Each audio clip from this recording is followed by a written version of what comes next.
Hello friends, welcome to Gargi classes. Fundamentals of physical geography में previously अपन ने बात की थी कॉन्टिनेंटल ड्रिफ्ट थ्योरी, जो कि एल्फ्रेड वेगनर जर्मन मेटेरोलॉजिस्ट मौसमविद थे, उन्होंने दी थी। आज अपन बात करेंगे उसके आगे की जो थ्योरीज आई थी। एक तो एल्फ्रेड वेगनर ने जो भी फोर्सेस बताए थे, 3 फोर्सेस एल्फ्रेड वेगनर ने बताए थे, जिनके बारे में अगर अपन फिर से रिमाइंड करें तो फ्लीइंग फोर्स ऑफ पोल्स, दूसरा था टाइडल फोर्स और तीसरा था रोटेशन ऑफ अर्थ। तो इन तीनों की वजह से कॉन्टिनेंटल ड्रिफ्टिंग को बताया था। तो इस चीज़ को चैलेंज करते हुए फिर आगे कौन कौन सी थ्योरीज आई और कौन कौन से आइडियाज़ आए, क्योंकि ये तीनों फोर्सेस जो थे वो इनएडिक्वेट थे, क्योंकि ये तीनों की तीनों फोर्सेस आज भी कहीं ना कहीं अप्लाइड हैं। तो इसका मतलब अर्थ का स्ट्रक्चर बहुत ज़्यादा स्पीड से चेंज होना चाहिए था, पर वो इतना ज़्यादा स्पीड से अगर एविडेंसेस देखे जाए तो चेंज नहीं हो पाया। तो फिर जोग्राफर्स ने इस चीज़ को चैलेंज किया और अपनी अलग से नई नई थ्योरीज, नए नए कॉन्सेप्ट्स दिए गए। ठीक है, तो वेलकम टू गार्गी क्लासेस। आज आप हमें फॉलो कर सकते हो फेसबुक पे, इंस्टाग्राम पे, टेलीग्राम पे पीडीएफ फाइल्स के लिए आप ज्वाइन कर सकते हो, और इनका सबका लिंक दिया हुआ है डिस्क्रिप्शन बॉक्स में। और चैनल को सब्सक्राइब करना बिल्कुल मत भूलो।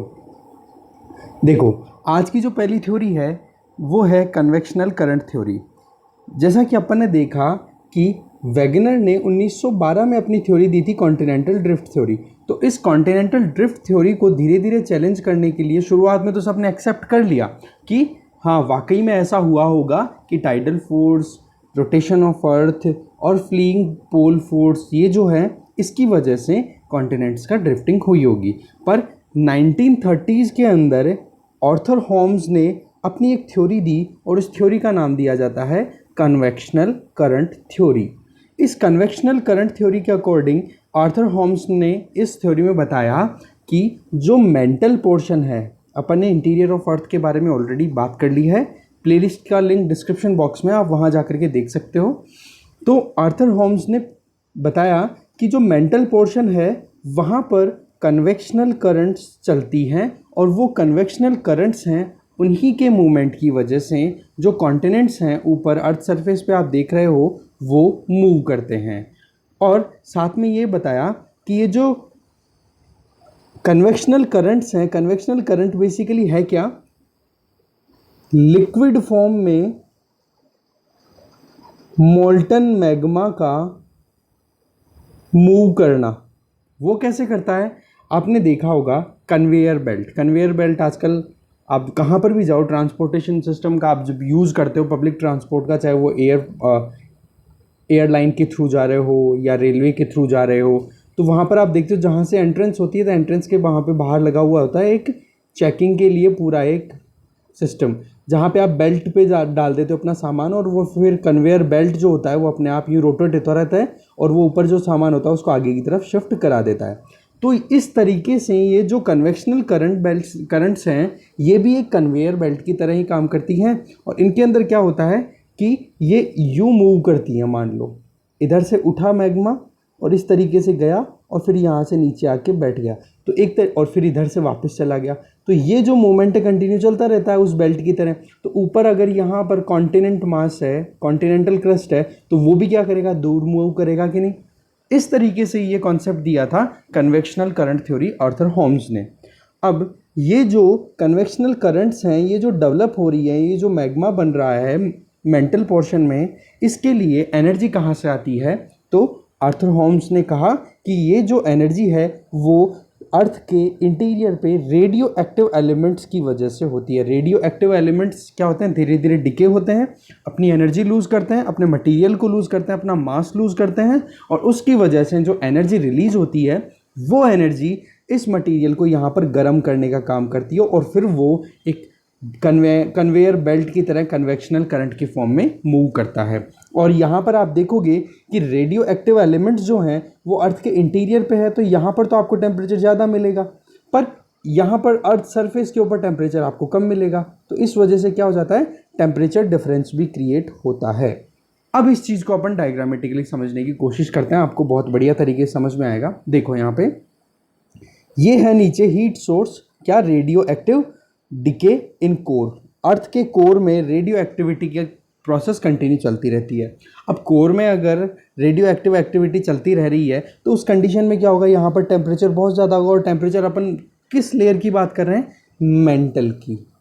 तो मेंटल में टेम्परेचर लगभग होता है 1200 डिग्री सेंटीग्रेड। अब 1200 डिग्री सेंटीग्रेड अगर टेम्परेचर होगा तो यहाँ पर रॉक्स किस फॉर्म में होगी, मॉल्टन फॉर्म में। और नीचे से क्या लगाएंगी, ये ज़्यादा एक तरीके से ऊपर उठेगी, जैसे बारिश के लिए भाप ऊपर उठती है उस तरीके से। तो इसीलिए इसको क्या बोल दिया, कन्वेक्शन। ठीक है, तो ये धीरे धीरे ऊपर की तरफ उठेंगी और उठेंगी तो इसको बोल दिया जाता है, इस वाली ब्रांच को, ये जो दो ब्रांचेज है जिनको मैं हाईलाइट कर रहा हूँ, इन दोनों ब्रांचेस को बोल दिया गया क्या, राइजिंग लिम्ब, उठती हुई भुजाएं। ठीक है, rising limb of convection current. और इसकी वजह क्या है, और ये क्या है, heated rock in मॉल्टन mental rises and less dense. इनकी डेंसिटी कम है, इस वजह से ज़्यादा ऊपर उठ रहे हैं। डेंसिटी ज़्यादा होती तो ये नीचे बैठते, कम है डेंसिटी इसीलिए ऊपर उठेंगे, मेंटल पोर्शन में है। और ज़्यादा हीटेड ये रॉक्स हैं जो कि मॉल्टन फॉर्म में है, किस फॉर्म में, लिक्विड फॉर्म में।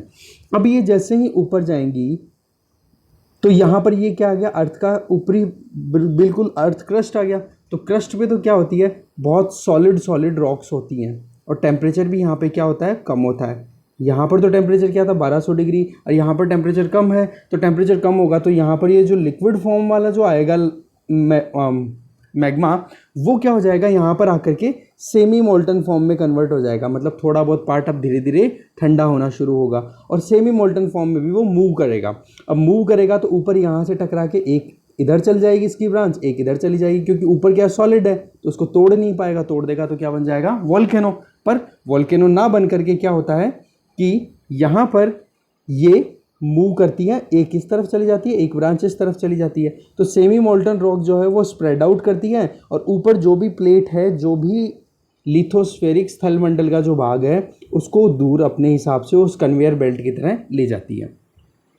फिर आप देख पा रहे हो इधर से दूसरी आ रही है सेमी मोल्टन वाली, सेम ये का ये कॉन्सेप्ट है। इधर भी दूसरी एक प्लेट यूँ बन रही है, यूँ जा रही है वो। ठीक है, तो इस तरीके से ये दोनों यहाँ पर आएंगी, कोलाइड करेंगी और फिर ये नीचे सिंक कर जाएंगी। ठंडी होने के बाद में कूल हो जाएंगी, सिंक कर जाएंगी और नीचे की तरफ चली जाएंगी। अब जैसे ही नीचे जाएंगी तो यहाँ पर क्या होगी, इनकी रीहीटिंग, क्योंकि टेम्परेचर वही 1200 डिग्री सेंटीग्रेड है। और ये रीहीटिंग होगी तो वापस वही ऊपर उठेगी और ये साइकिल कंटिन्यू चलता रहता है, अर्थ के इंटीरियर पे लगातार चलता रहता है। और ये एक कन्वेयर बेल्ट की तरह काम करते रहते हैं। और ऊपर की जो ये प्लेट्स हैं, कॉन्टिनेंटल जो पार्ट है, जिनका कॉन्टिनेंटल ड्रिफ्ट थ्योरी में अपन ने बात की थी, वो हिस्सा क्या करता है, मूव करता रहता है। जिस डायरेक्शन में ये इनके नीचे की कन्वेक्शनल करंट्स मूव कर रही हैं, उसी डायरेक्शन में वहाँ पर प्लेट्स जो हैं, लिथोस्फेरिक प्लेट जो है क्रस्ट के वाली पार्ट में, वो भी मूव करती हैं।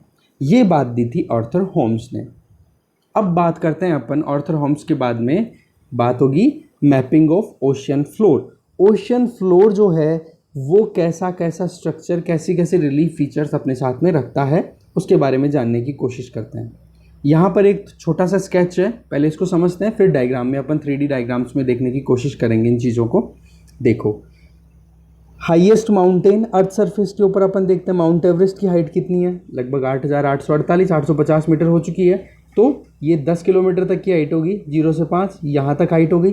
फिर नीचे आएंगे तो यहाँ पे आते हैं, क्या हो जाएगा, ये लेवल आ गया। फिर उसके बाद में ये शुरू हो जाता है सी लेवल। ठीक है, सी लेवल से आगे जाओगे तो ये कॉन्टिनेंट का ही पार्ट थोड़ा सा समंदर के नीचे रहता है, उसको बोल देते हैं कॉन्टिनेंटल शेल्फ। फिर उसके बाद में ये जो पोर्शन है यहाँ से लेकर यहाँ तक हो जाता है कॉन्टिनेंटल स्लोप। और ये जो हिस्सा है थोड़ा सा उठा हुआ, इसको बोलते हैं कॉन्टिनेंटल राइज। इसको और क्लियर बताएंगे, इस डायग्राम में नहीं लिखा हुआ, कॉन्टिनेंटल राइज। और फिर इसके बाद में यहाँ से लेकर के बिल्कुल आप बीचों बीच ओशन में जाओगे तो एक फ्लैट, एक बिल्कुल flattest plain of the world, मतलब विश्व के सबसे फ्लैट प्लेन्स यहाँ पे मिलेंगे, जिनको बोल देंगे एबिसल प्लेन्स। ठीक है, वो मिलेंगे। और फिर उसके बाद में और आगे जाओगे तो एक कंडीशन आपको मिलती है कि बहुत ही ज़्यादा गहरे खड्डे, जिनको ओशन ट्रेंचेस बोलते हैं, डीपेस्ट ओशन। आप मुझे कमेंट बॉक्स में बता सकते हो कि डीपेस्ट ट्रेंच कौन सा है। ठीक है, सबसे गहरा गर्त कौन सा है वर्ल्ड का, ओशन ट्रेंच की अगर अपन बात करें तो इस तरीके से ये आपने एक मोटे मोटे तौर पे एक स्ट्रक्चर को समझने की कोशिश की है। अब अपन देखते हैं आगे कि ओशन फ्लोर जो है वो क्या क्या रिलीफ्स अपने साथ में रखता है। देखो, जब वर्ल्ड वॉर्स की फाइट हुई थी, वर्ल्ड वॉर चल रहे थे, तो उस टाइम पर नेवल फोर्सेस का बहुत ज़्यादा यूज़ किया गया था। तो नेवल फोर्सेस का जब यूज़ किया गया तो ओशन रिलीफ का भी पता पड़ा, जिसमें पनडुब्बियाँ, सबमरीन्स भी यूज़ हुई थी। तो वो पनडुब्बियाँ क्या बिल्कुल ही ओशन बॉटम के नियर बाई चलती है, मतलब बिल्कुल ही, मतलब एकदम बॉटम होता है ना ओशन का, उसके पास पास में चलती है। तो उनको पता पड़ा कि ओशन का बॉटम बिल्कुल ही फ्लैट नहीं है। तो जोग्राफिकल एक्सपीडिशन फिर बाद में शुरू हो जाती है पोस्ट वॉर पीरियड के अंदर।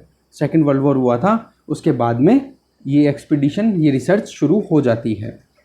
इसमें ये देखते हैं कि जो ओशन बेस है, ओशन बॉटम है, उसमें माउंटेन रेंजेस भी है, तो डीप ट्रेंचेस भी है, मतलब ऊंची ऊंची पहाड़ियाँ भी दिखती है समुद्र में डूबी हुई, और बड़े बड़े गहरे गहरे खड्डे भी हैं। और ये जो सारी पहाड़ियाँ और ये डीप ट्रेंचेस थे, ये कहाँ पर हैं? ये ज़्यादातर उन एरियाज़ में मिले जिन एरियाज़ के अंदर समुद्र का वो हिस्सा जो कॉन्टिनेंट्स के साथ में, ओशंस का और कॉन्टिनेंट्स का जहाँ पे इंटरेक्शन होता है, मतलब कोस्टल रीजन के बिल्कुल पास में। ओके। फिर बाद में देखा गया, जब कार्बन डेटिंग और रेडियो डेटिंग मेथड से ये पता किया गया कि कॉन्टिनेंटल क्रस्ट और ओशियनिक क्रस्ट में से कौन सा पोर्शन ज़्यादा नया है। तो ये पता पड़ा कि ओशन क्रस्ट है वो ज़्यादा यंगर है, ज़्यादा पुराना नहीं है, जबकि कॉन्टिनेंटल क्रस्ट जो है वो बहुत ज़्यादा पुराना है। ओशन क्रस्ट जो है वो लगभग है 200 मिलियन साल, 200 मिलियन ईयर्स अगो, मतलब इससे ज़्यादा पुराना नहीं है, 200 मिलियन ईयर्स ओल्ड, इससे ज़्यादा नहीं है। जबकि कॉन्टिनेंटल क्रस्ट की बात करोगे तो ये लगभग 3200 मिलियन ईयर्स ओल्ड है। ये आपको मैं काम की बात बता रहा हूँ, आगे आएगी ये बातें, ठीक है। तो इस तरीके से ये चीज़ें पोस्ट वॉर एक्सपीडिशन के अंदर पता पड़ा, एक तो ये वाली बात और एक ये वाली बात। फिर जब आगे एक्सपेरिमेंट हुए, रिसर्च हुई, तो ये पता, एक तरीके से डिवीज़न किया गया कि ओशन फ्लोर को अगर अपन स्टडी करें तो कितने पार्ट्स में डिवाइड कर सकते हैं। तो ओशन फ्लोर को स्टडी करने के लिए 3 पार्ट्स में डिवाइड कर सकते हैं, जिनमें पहले पार्ट को बोलते हैं कॉन्टिनेंटल मार्जिन, मतलब जहाँ तक कॉन्टिनेंट्स का इफेक्ट रहता है, मतलब कॉन्टिनेंट धीरे धीरे पानी में डूबते हैं, वो वाला रीजन। फिर आता है बिल्कुल फ्लैट पोर्शन, जिसके अंदर कुछ पहाड़ियाँ होती हैं, कुछ फ्लैट पहाड़ियाँ होती है जिनकी पीक बिल्कुल फ्लैट होती है, वो, तो उस पोर्शन को बोल दिया एबिसल प्लेन। और तीसरा फिर आ जाता है मिड ओशियनिक रिजेस। ये वर्ल्ड की लॉन्गेस्ट माउंटेन सीरीज है, लॉन्गेस्ट माउंटेन सीरीज, इसके बारे में अपन देखेंगे अभी नेक्स्ट अपकमिंग स्लाइड्स में, ठीक है। अब यहाँ पर आप देखो कि ओशन फ्लोर का स्ट्रक्चर कैसा होता है। ये देखो, ये गर्थ बिल्कुल गहरे ओशियन ट्रेंचेस, और इधर क्या है? कॉन्टिनेंट्स, और ये वाला पोर्शन क्या है? ओशन। ये ध्यान रखना आप, इस वाली तरफ क्या आ गया? कॉन्टिनेंट, इधर ओशन। तो यहाँ पर ये माउंटेन्स बने हुए हैं, देखो सी माउंट्स बने हुए हैं, इधर पहाड़ियाँ बन जाती हैं। तो पहाड़ियाँ जिस जिस कोस्टल रीजन में हैं, जिन जिन तटीय क्षेत्रों में, जिन जिन कोस्टल रीजन्स में माउंटेन्स हैं, चाहे वो आप नॉर्थ अमेरिका का रॉकीज़ देख लो, साउथ अमेरिका की एंडीज़ देख लो, वहाँ पर क्या होगा? इनके पास में इधर ट्रेंचेस मिलेंगे, गहरे गहरे खड्डे मिलेंगे, ठीक है।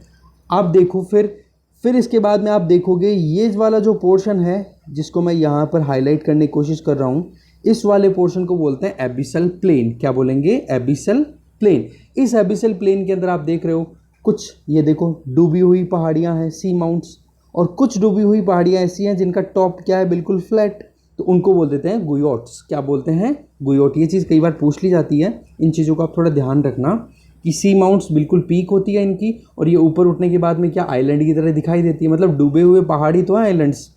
गुयोट्स क्या होते हैं? डूबी हुई वो पीक्स जिनका टॉप क्या है? फ्लैट। ये देखो एबिसल प्लेन बिल्कुल फ्लैट होता है ये, पर इसके अंदर ये फीचर्स भी अपने को देखने को मिलते हैं। फिर इसके आगे चलते हो, मिड ओशन, बिल्कुल ओशंस के बीच में तो दिखती है मिड ओशियनिक रिज। देखो इस तरीके से, यहाँ से क्या होता है?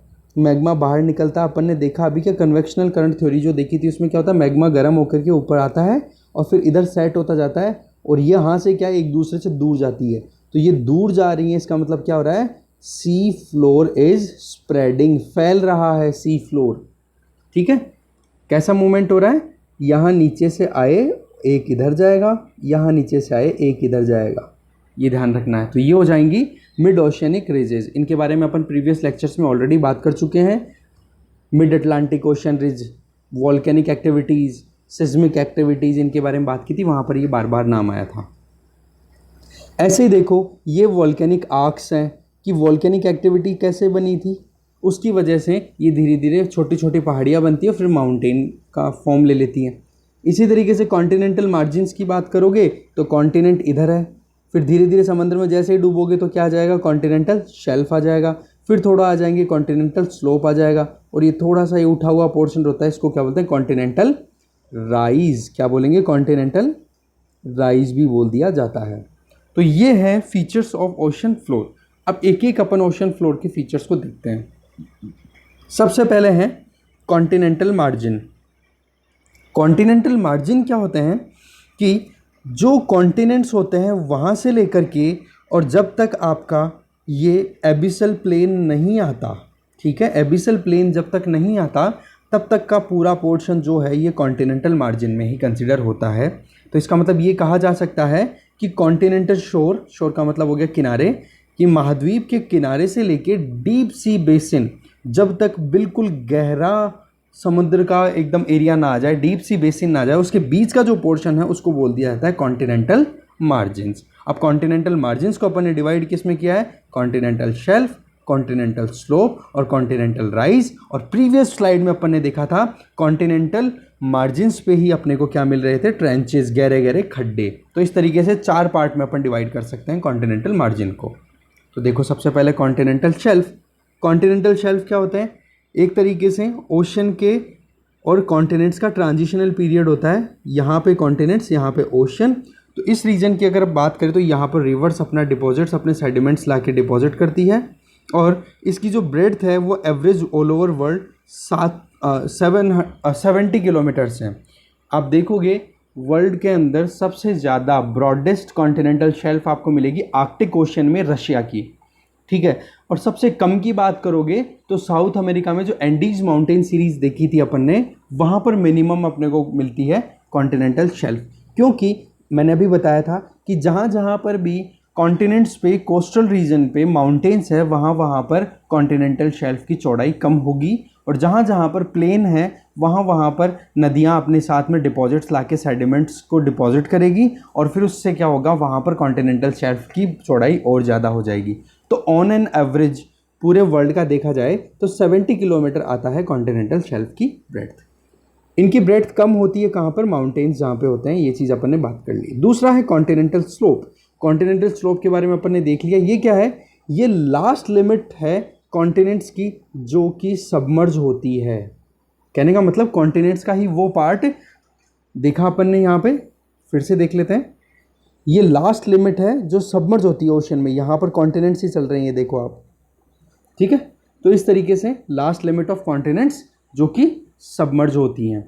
फिर आता है कॉन्टिनेंटल राइज, जो कि एक ये ट्रांजिशनल जोन होता है। ट्रांजिशनल जोन का मतलब क्या हो गया कि एक तरफ तो आपका कॉन्टिनेंट का पार्ट खत्म हो गया और दूसरी तरफ ओशन का पार्ट शुरू हो जाता है। तो ये जो पोर्शन है जहाँ पे ये हल्का सा उठता है, इसको बोल देते हैं continental rise. This is between continental slope and abyssal plain. एक पोर्शन और है, वो है कॉन्टिनेंटल शेल्फ का, that is deep oceanic trenches. ये मैंने बताया आपको ट्रेंचेस कैसे बनते हैं। जब इसके बारे में, प्लेट टेक्टोनिक्स के बारे में अपन देखेंगे तो बहुत बढ़िया समझ में आएगा आपको। ओशंस की जो प्लेट है, ओशन का जो क्रस्ट है वो थोड़ा सा क्या होता है, डेंसिटी में ज़्यादा होता है, जबकि कॉन्टिनेंट्स का जो है क्रस्ट वो थोड़ा हल्का होता है। क्योंकि ये किसका बना हुआ बताया था अपन ने, सीमा, और ये क्या था, सियाल। तो सियाल जो है वो हल्का है सीमा से, तो सीमा भारी है तो वो क्या करेगा, अगर दोनों टकरा रही हैं, कॉन्टिनेंट और ओशियन अगर टकरा रहे हैं, तो ये सीमा ही तो नीचे की तरफ जाएगा, तो ये सबमर्ज कर जाता है। तो यहाँ पर क्या गहरे खड्डे बन जाते हैं। इन खड्डों को ही क्या बोलते हैं, डीप ओशनिक ट्रेंचेस। तो कॉन्टिनेंट्स के पास में ही है, कॉन्टिनेंटल मार्जिन ही है ये भी एक तरीके से। इनकी डेप्थ अगर अपन देखें तो एवरेज अपने को मिलती है 5500 मीटर, और कई बार तो अपने को ये मैरियाना ट्रेंच, खैर कमेंट बॉक्स में आप बताने वाले थे, मैरियाना ट्रेंच, उसकी डेप्थ आपको मिलेगी 11 किलोमीटर से भी ज़्यादा। माउंट एवरेस्ट की हाइट जितनी है ना सी लेवल से, उससे ज़्यादा गहरा तो ये खड्डा है। और ये जो ओशनिक ट्रेंचेज है ये कहाँ पर बन रहे हैं, डिस्ट्रक्टिव प्लेट मार्जिन्स पे। कंस्ट्रक्टिव और डिस्ट्रक्टिव प्लेट मार्जिन्स की बात अपन प्लेट टेक्टोनिक्स में नेक्स्ट लेक्चर में करेंगे, पर यहाँ पर मैं बता देता हूँ कि जैसे ये सीमा है, ये भारी है तो ये नीचे की तरफ जा रहा था, तो ये नीचे जा कर के क्या होगा, गर्मी बहुत ज़्यादा होगी, तो ये क्या होगी, धीरे धीरे यहाँ पे टेम्परेचर राइज होगा। तो टेम्परेचर राइज होगा तो ये जो चट्टानें थी, रॉक्स थी, ये मोल्टन मैग्मा में कन्वर्ट होगी। तो एक तरीके से यहाँ पे ये प्लेट है ऊपर से, ये एक दूसरे से टकरा कर ये ख़त्म हो रही है, इन्हें डिस्ट्रक्शन हो रहा है कि नहीं यहाँ पे, इसलिए इनको क्या बोलते हैं, डिस्ट्रक्टिव प्लेट मार्जिन्स। तो डीप ओशनिक ट्रेंड्स किससे रिलेटेड है, डिस्ट्रक्टिव प्लेट मार्जिन्स हैं। नेक्स्ट है वो है एबिसल प्लेन। एबिसल प्लेन को आप यहाँ पे देख सकते हो, फ्लैट पोर्शन होता है डीप ओशन के अंदर, जिसमें आपको सी माउंट्स दिख सकते हैं। ये देखो कॉन्टिनेंटल राइज के बाद में फिर ये ओशन आ जाता है बिल्कुल, जिसमें गुयोर्ड्स मिल सकते हैं। गुयोर्ड देखो फ्लैट टॉप माउंटेन्स होते हैं सबमर्ज्ड। सी माउंट्स क्या होते हैं, ऐसी छोटी छोटी पहाड़ियाँ जो बिल्कुल सबमर्ज्ड हैं, बिल्कुल पिनेकल, मतलब एकदम पीक उनकी शार्प है, नॉर्मल अपन जो चोटियाँ देखते हैं उस तरीके से। तो एबिसल प्लेन की बात करें तो ये जो है एक्सटेंसिव प्लेन्स होते हैं जो कि बिल्कुल सबमर्ज होते हैं, और इनका जो स्प्रेड होता है वो किस किस के बीच में होता है, एक तरफ तो होता है कॉन्टिनेंटल मार्जिन और दूसरी तरफ होता है क्या, ओशियनिक रिज। ये अपन ने प्रीवियसली देख लिया है कि एबिसल प्लेन जो है वो किस किस के बीच में रिलाई करता है या फिर होते हैं। इन यहाँ पर अब यहाँ से कोई रिवर आ रही है फॉर एग्जाम्पल, तो वो रिवर अपने साथ में क्या लाएगी, सेडिमेंट्स लेके आएगी, और वो सेडिमेंट्स हैं वो यहाँ पर अगर राइज तक नहीं सेट हुए तो बहुत आगे जा करके अल्टीमेटली कहाँ पे सेटल डाउन होंगे, एबिसल प्लेन पे। तो इस यहाँ पर कॉन्टिनेंटल सेडिमेंट्स आकर के इस जगह पे डिपॉजिट हो जाते हैं। नेक्स्ट है मिड ओशियनिक रिज। रिज की मैंने बात कर ली ऑलरेडी, अपन ने प्रीवियसली देखा था। अब इसकी फंक्शनिंग और इसके तरीके को ऑलरेडी एक बार देख चुके हैं अपन वॉल्केनिक एक्टिविटीज़ के अंदर। नहीं देखा है तो प्लेलिस्ट में जाके आप देख लो, लिंक डिस्क्रिप्शन बॉक्स में प्लेलिस्ट का। यहाँ पर क्या होता है कि जो मिड ओशियनिक रिजेस होती हैं उसमें क्या होता है, ये ऊपर वाला पोर्शन एक तरफ और ये दूसरा तरफ, और नीचे से फिर गरम गरम मोल्टन मैग्मा आता है और फिर वो आकर के इधर सेट होता है। अब ये क्या करेगा, ऊपर आएगा तो इधर धक्का मारेगा इस वाली पोर्शन को, और इस वाली पोर्शन को इधर धक्का मारेगा, तो ये एक दूसरे से दूर जाएंगे और यहाँ पर नया नया नया नया मैग्मा आकर के सेटल डाउन होता जाएगा। तो इस चीज़ से क्या क्या चीज़ें क्लियर होती हैं आप ध्यान रखना। एक तो यहाँ पर ये जो मैग्मा चैम्बर है ये ज़्यादा गहराई पे नहीं होता है, ज़्यादा डेप्थ पे नहीं होता है, तो यहाँ पर छोटे मोटे अर्थक्वेक आते रहते हैं और वो ज़्यादा डिजास्टरस नहीं होते क्योंकि वो ज़्यादा गहराई से नहीं आ रहे हैं। एक तो बात ये हो गई। दूसरा, ये जो राइजिंग लिम्ब है इस कन्वेक्शनल करंट की अपन ने थ्योरी ऑलरेडी बात कर ली है, ये राइजिंग जो लिम्ब है ऊपर उठ रही है वो क्या करेगी, साइड वाली दोनों पार्ट को एक दूसरे से दूर करेगी। अब दूर कर रही है तो यहाँ पर नया क्रस्ट बनेगा। अब नया अगर कुछ बन रहा है यहाँ पे तो इसको अपन क्या बोल देंगे, कंस्ट्रक्टिव प्लेट मार्जिन। क्या बोलेंगे, कंस्ट्रक्टिव प्लेट मार्जिन। जबकि डीप ट्रेंच में अपन ने क्या बोला था, डिस्ट्रक्टिव प्लेट मार्जिन, क्योंकि यहाँ पर फ्लोर क्या फैल रहा है और यहाँ पर नया मैग्मा आकर के क्रस्ट का नया डेवलपमेंट हो रहा है, ओशन क्रस्ट का नया बनना हो रहा है। दो चीज़। तीसरी चीज़ मैं अगर बताऊँ यहाँ से तो आप देखोगे कि यहाँ पर हर बार नया मैग्मा आ रहा है और इस चीज़ को धक्का मार रहा है, तो यहाँ पर तो बिल्कुल जवान, बिल्कुल यंग रॉक या फिर यंग क्रस्ट मिलेगा अपने को। यहाँ की जो रॉक्स होंगी वो बिल्कुल यंग होंगी, और जैसे जैसे यहाँ से तुम दूर जाओगे वैसे वैसे अपने को एज बढ़ी हुई मिलेगी चट्टानों की। ये ज़्यादा बड़ी है, ये उससे कम है, ये उससे कम है, ये उससे कम है, ये बिल्कुल नहीं है। तीसरी चीज़। फिर चौथी चीज़ अगर मैं बताऊं कि दोनों तरफ आप देखोगे, इस वाली और इस वाली पोर्शन की बात करोगे तो इसका केमिकल कॉम्पोजिशन, इसका स्ट्रक्चर भी अपन देख सकते हैं, इसकी डिस्टेंस, सेंटर से डिस्टेंस वो बराबर मिलेगी आपको, सिमिलर मिलेगी। ऐसे ही इसकी और सेकंड वाली इसकी दोनों का सेम मिलेगा, ऐसे ही थर्ड वाले का, ऐसे ही फोर्थ वाले का। क्यों? क्योंकि अल्टीमेटली इधर से यूँ आ रहा है मटेरियल, ऐसे ही तो सेटल डाउन हो रहा है, तो एक एक लेयर बनती गई, आगे धक्का लगता गया, आगे से आगे बढ़ते गए। तो यहाँ पर अगर काउंटिंग 1 1 तो 1 1 मैच करेंगे, 2 2 मैच करेंगे, 3 3 मैच करेंगे, 4 4 मैच करेंगे। तो इस तरीके से सारा सिस्टम चलता रहता है। और ये देखो ऊपर की तरफ यहाँ पर क्या है, ये लिथोस्फेयर। लिथोस्फेयर का मतलब स्थलमंडल, मतलब ऊपर की जो सॉलिड चट्टानें हैं, सॉलिड रॉक से बनी हुई जो पोर्शन है उसको लिथोस्फेयर बोलते हैं, और जो नीचे मोल्टन फॉर्म में है वो है एस्थेनोस्फेयर। इसको हिंदी में दुर्बल मंडल बोलते हैं। तो एस्थेनोस्फेयर के ऊपर ये लिथोस्फेयर क्या करता है, फ्लोट कर रहा है, तभी तो ये मूव करेगा इधर, और तभी तो कॉन्टिनेंटल ड्रिफ्ट हो रहा है। समझ गए? तो अब इसके बारे में समझ गए होंगे आप। तो अब इन चीज़ों को अपन समराइज कर लेते हैं। ये जो मिड ओशियनिक रिजेस होती हैं ये एक तरीके से इंटरकनेक्टेड चेन ऑफ माउंटेन्स होती हैं, जो कि ओशन के अंदर ही होती है। इंटरकनेक्टेड माउंटेन रेंज का माउंटेन बनने का वही तरीका होता है, वॉल्केनिक एरप्शन हुआ और वॉल्केनो का जो लावा है वो ठंडा होकर के वो माउंटेन में कन्वर्ट हो जाता है धीरे धीरे। तो वही चीज़ यहाँ पर प्रोसेस कंटिन्यू चलता रहता है। और यहाँ पर देखो ये इंटरकनेक्टेड माउंटेन्स है, एक ये माउंटेन फिर दूसरा फिर तीसरा, छोटे छोटे माउंटेन्स है ना, इनकी हाइट बहुत ज़्यादा भी हो सकती है, ऐसा नहीं कि बिल्कुल छोटे, पर इंटरकनेक्टेड माउंटेन्स होते हैं जो कि सबमर्ज्ड होते हैं ओशियन के अंदर। दूसरी चीज़ ये देखो पूरा लंबा, मैंने अटलांटिक ओशन का जो स्ट्रक्चर बताया आपको बताया था एस शेप में है, तो ये यहाँ से आइसलैंड से शुरू होती हुई बिल्कुल अंटार्कटिका तक बिल्कुल बॉटम तक आती है। तो यहाँ पर ये पूरा ये स्ट्रक्चर जो है ये इस तरीके से बना हुआ है। तो आप देख सकते हो कितनी लंबी माउंटेन सीरीज़ है ये। तो ये वर्ल्ड की लॉन्गेस्ट माउंटेन चेन है अर्थ सरफेस की अगर बात करें तो, चाहे वो सबमर्ज्ड हो या फिर कॉन्टिनेंट्स पे हो या फिर ओशियन बॉटम पे हो। उनमें सबसे लंबी माउंटेन चेन की बात है तो ये अपने को आंख मीच के एक्सेप्ट कर लेना है कि हाँ मिड ओशियनिक रेंज, हिमालय, इनमें दिमाग नहीं लगाना है, कंफ्यूज मत हो जाना। यहाँ पर आप देख रहे हो कि इसकी कैरेक्टरिस्टिक ये है कि सेंटर से रिफ्ट बनती है, सेंटर में रिफ्ट है, ये खाई बनी हुई है और यहाँ से आपका नया वॉल्केनिक एक्टिविटी से लावा निकलता रहता है और साथ में कुछ पार्ट्स पर प्लेट्यूज भी आपको दिखते हैं। ये देखो उठा हुआ हिस्सा, ये पोर्शन फ्लैट सा दिखता है उठा हुआ, तो वो प्लेट्यू भी मिलती हैं कुछ। और फ्लैंक अलोंग इट्स लेंथ, और इसकी लेंथ की साइड में आप देखोगे तो ये देखो गैप है पूरा का पूरा। तो ये इसकी कैरेक्टरिस्टिक होती है मिड ओशियनिक रिजेस की। अब इसके बेसिस पे ये मिड ओशन अपन ने सी फ्लोर का जो स्ट्रक्चर है, रिलीफ फीचर है वो देखा। तो अब देखते हैं एक और कॉन्सेप्ट जो है concept of C floor spreading. C floor spreading का कॉन्सेप्ट क्या है, ये चीज़ अब आपको इस वर्डिंग से ही समझ में आ रही होगी कि सी फ्लोर स्प्रेड करता है मतलब फैलता है, ठीक है, कंस्ट्रक्शन हो रहा है ओशन क्रस्ट का। तो उसके बारे में देखते हैं अपन। यहाँ पे देखो आप,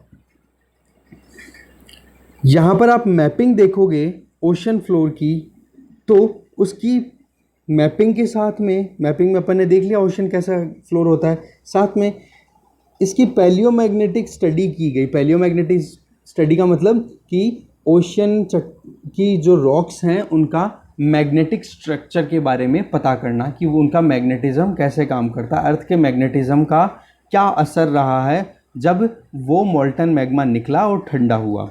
तो इसके बेसिस पे और साथ में ओशन फ्लोर की स्टडी के बेसिस पे, इन दोनों के बेसिस पे कुछ कंक्लूजन निकाले जाते हैं। उन कंक्लूजन को अपन देखते हैं। पहली चीज़ कि जो मिड ओशियनिक रिज हैं वहाँ पर वॉल्केनिक एरप्शन कंटिन्यू चलता रहता है और वहाँ पर लगातार नया लावा निकल करके और नया सरफेस बनाता रहता है, मतलब वहाँ पर एरिया नया बनता रहता है, क्रस्ट नया बनता रहता है। ये चीज़ अपन ने देख ली। दूसरा कि मिड ओशियनिक रिजेस के जैसे जैसे अपन साइड में जाते हैं, बराबर की दूरी में दोनों तरफ जाते हैं, ईदर साइड में जाते हैं, तो जो क्रेस्ट के मिड से आप ओशियनिक रिजेस की तरफ इक्वी डिस्टेंस, मतलब वही बात कि दोनों तरफ अगर बराबर की दूरी पे जाते हो तो जो माउंटेन सीरीज़ जो आ रही थी, मैं वापस चलता हूँ उसी स्लाइड पे, ज़्यादा ठीक रहेगा। जैसे इस हाइट से अपन इधर जा रहे हैं और इस साइड से इधर जा रहे हैं, तो इधर धीरे धीरे देखेंगे कि इनकी जो नंबरिंग अपन 1 1 2 2 3 3 ये दें तो 1 1 मैच कर रही है, 2 2 मैच करेगी, 3 3 मैच करेगी। इनकी मैचिंग जो होगी वो किस तरीके से होगी, चाहे इनकी आप पीरियड ऑफ फॉर्मेशन किस टाइम पे बना वो भी सेम आता है। केमिकल कॉम्पोजिशन आप देखो, क्योंकि सेम टाइप के तो मोल्टन मैग्मा बाहर निकल रहा है, उसी के टाइम पे दोनों तरफ निकल करके और दोनों तरफ क्रस्ट फॉर्मेशन हो रहा है और मैग्नेटिक प्रॉपर्टीज़ भी उनकी सेम मिलती है। और सेंटर में जो है बिल्कुल क्रेस्ट का मतलब बीच का उठा हुआ भाग, इस तरीके से होता है ये स्ट्रक्चर, इसको बोलते हैं क्रेस्ट पोर्शन। तो क्रेस्ट पे तो अपने को मिलेगी यंगेस्ट रॉक, और जैसे जैसे अपन दूर जाएंगे वैसे वैसे एज बढ़ती मिलेगी। दूसरी चीज़ ये पता पड़ती है। तीसरी चीज़, ओशियन क्रस्ट जो है वो 200 मिलियन साल से ज़्यादा पुराना नहीं है, जबकि कॉन्टिनेंटल क्रस्ट जो है वो 3200 मिलियन साल पुराना है। तो आप देख सकते हो ओशियन अगर 200 मिलियन साल पुराना नहीं है, इसका मतलब वो बन रहा है। ये तीसरा एविडेंस मिलता है अपने को मैपिंग और मैग्नेटिक स्टडी, पैलियोमैग्नेटिक स्टडी से। फिर चौथा एविडेंस ये कि जो सेडिमेंट्स लाए गए हैं रिवर्स के द्वारा वो ओशन फ्लोर पे मिलने तो ज़्यादा चाहिए थे। वजह क्योंकि रिवर्स लेके आ रही है और कॉन्टिनेंटल मार्जिन पे अगर नहीं रुक रहे हैं सेडिमेंट्स तो वो आके कहाँ गिर रहे थे, ओशन फ्लोर पे। अब ओशन फ्लोर पे जो हैं सेडिमेंट्स जो हैं वो इतने सालों से लगातार कट कट के नदियाँ ला रही हैं, फिर भी ज़्यादा मोटाई नहीं है, बहुत पतला है वो सेडिमेंट्स, थिकनेस ज़्यादा नहीं है। इसका मतलब क्या है, डेफिनेटली ओशन फ्लोर पे मूवमेंट है, वो इधर उधर शिफ्ट होते रहते हैं, बनते बिगड़ते रहते हैं। चौथी चीज़। फिर पांचवी चीज़ जो देखी गई वो ये कि यहाँ पर जो डीप ट्रेंचेज हैं, अपन ने देखा कॉन्टिनेंटल मार्जिन वाले पोर्शन में कि जो डीप ट्रेंचेज थे, गहरे गर्त, वहाँ पर तो अर्थक्वेक आते हैं बहुत गहरे, जबकि मिड ओशियनिक रिज के अंदर अर्थक्वेक जो आते हैं वो ज़्यादा गहराई से नहीं आते, शैलो डेप्थ से आते हैं। ये 5 चीज़ों का पता पड़ा ओशन मैपिंग के द्वारा और साथ में पैलियोमैग्नेटिक स्टडीज़ के द्वारा। तो ये 5 एविडेंस को ध्यान में रखते हुए 1961 में हैरी हेस करके जोग्राफर थे, उन्होंने सी फ्लोर स्प्रेडिंग का कॉन्सेप्ट दिया। ये एविडेंसेस मिले और उन एविडेंसेस पे ध्यान पे रखते हुए सी फ्लोर स्प्रेडिंग का कॉन्सेप्ट दिया कि टाइम के साथ साथ में ओशन फ्लोर है वो क्या कर रहा है, फैल रहा है। और फैलने का आप देख लो, ये मैकेनिज्म अपन ऑलरेडी देख चुके हैं। कॉन्टिनेंट्स, मैग्मा ऊपर उठा, इधर एक ब्रांच गई, दूसरी एक ब्रांच इधर गई, यहाँ से क्या हो गया, नया मैग्मा बन रहा है, क्रस्ट यहाँ पे बन रहा है। तो इस जगह पे तो हो गई क्या, कंस्ट्रक्टिव प्लेट मार्जिन, यहाँ पर कंस्ट्रक्शन हो रहा है। जबकि इधर का क्या हो रहा है, ये नीचे कॉन्टिनेंट्स के नीचे चली गई, तो यहाँ पर क्या हो रहा है, ख़त्म। इसका मतलब यहाँ ये वाला पोर्शन क्या हो गया, डिस्ट्रक्टिव प्लेट मार्जिन। तो यहाँ से ये चीज़ क्लियर हो गई होगी आपको कि कंस्ट्रक्टिव प्लेट मार्जिन जहाँ पे कुछ नया बन रहा है, नया क्रस्ट बन रहा है, जबकि डिस्ट्रक्टिव प्लेट मार्जिन जहाँ पे आपका जो बना हुआ क्रस्ट है वो ख़त्म हो रहा है। ओके, तो ये चीज़ देख करके हैरी हेस ने अपनी थ्योरी दी, सी फ्लोर स्प्रेडिंग की थ्योरी। इन्होंने ये बताया कि एक तरफ अगर वॉल्केनिक एक्टिविटी से क्रस्ट बन रहा है, ये वॉल्केनिक एक्टिविटी ही हो रही है यहाँ पे, मिड ओशन रिज की बात करें तो अगर यहाँ पे क्रस्ट बन रहा है तो दूसरी तरफ क्रस्ट कंज्यूम भी हो रहा है, यहाँ पे क्रस्ट कंज्यूम हो रहा है। ये चीज़ इन्होंने बताई और इसी पूरे प्रोसेस के अंदर ओशन फ्लोर पे ये प्रोसेस कंटिन्यू चलता रहता है, जिस कॉन्सेप्ट को बोल दिया गया sea floor spreading, which was given by Harry Hess in 1961। तो इस तरीके से यहाँ तक अपन ने 2 थ्योरीज बहुत इंपॉर्टेंट देखी कॉन्टिनेंटल ड्रिफ्ट थ्योरी को सपोर्ट करने के लिए, क्योंकि वहाँ पर कॉन्टिनेंटल ड्रिफ्ट थ्योरी, वैगनर की जो थ्योरी थी उसके अंदर कुछ ना कुछ कमियां रह रही थी। उन कमियों को इन्होंने रेक्टिफाई किया। पहले तो आर्थर होम्स ने दिया कन्वेक्शनल करंट थ्योरी और फिर हैरी हेस ने बताया कि हाँ, convectional current theory, convection current तो चलती है, पर ओशन की जो क्रस्ट है, ओशन के बारे में जो स्टडी हुई तो उसके बेसिस पे ये बताया कि सी फ्लोर भी स्प्रेड हो रहा है, जबकि कॉन्टिनेंट्स की तरफ क्रस्ट क्या हो रहा है, कंज्यूम हो रहा है। ये चीज़ें बता दी गई। अब लास्ट अपनी जो इंपॉर्टेंट थ्योरी है जिसके बेसिस पे सब कुछ क्लियर हो जाएगा वो है प्लेट टेक्टोनिक थ्योरी। वो अपन नेक्स्ट वीडियो में डिस्कस करेंगे। तब तक के लिए आप बचे हुए वीडियोस को देखो, वीडियोस को शेयर करना बिल्कुल मत भूलो, मोटिवेट करो हमें। Thank you very much for watching this video.